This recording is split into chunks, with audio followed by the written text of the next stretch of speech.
کمیته ولایت‌های فوق‌العاده تاجیکستان خبر داد که جسد دو دختر خردسال 5 و 4 ساله از یک خانواده ساکن دهه شباده جماعت اسمبای ناحیه رودکی را از دریای کوفرنهان پیدا کردند.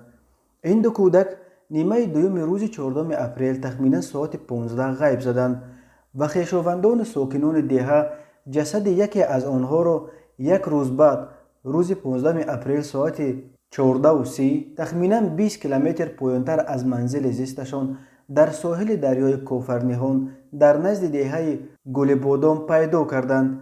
جسد دوم را ساعت 8 صبح 16 اپریل تقریبا 5 کیلومتر دورتر از دهه شباده در موضع نسیم کوسار نیز از ساحل دریا یافتند. کمیته ولایت‌های فوق‌العاده تاجیکستان با نشر این خبر بار دیگر ساکنان را هشدار داده است که نسبت به فرزندان خود بی‌پروایی ظاهر نکنند. این فاجعه ما را وادار می‌کند با تکرار به ساکنان کشور هشدار دهیم کودکان را بی نظارت نگذارید. کمیته ولایت‌های فوق‌العاده و مدافع گرجدانی نزد حکومت جمهوری تاجیکستان بار دیگر از ساکنان خواهش می‌کند فرزندان نابالغ خود را بی نظارت و تنها نگذارند و سببگار فاجعه‌های مدهش در خاندان خود نشوند. بنا به حساب کمیته ولایت‌های فوق‌العاده از اول سال جاری در تاجیکستان 16 نفر از جمله 4 کودک نابالغ در آب غرق شدند. سال 2020 در کل دریاهای تاجیکستان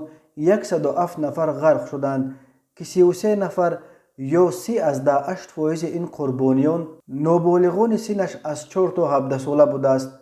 کمیته ولایت‌های فوق‌العاده تاکید می‌کند که اکثر این نابالغان به سبب آنها را به نظارت گذاشتن والدان جان خود را از دست دادند.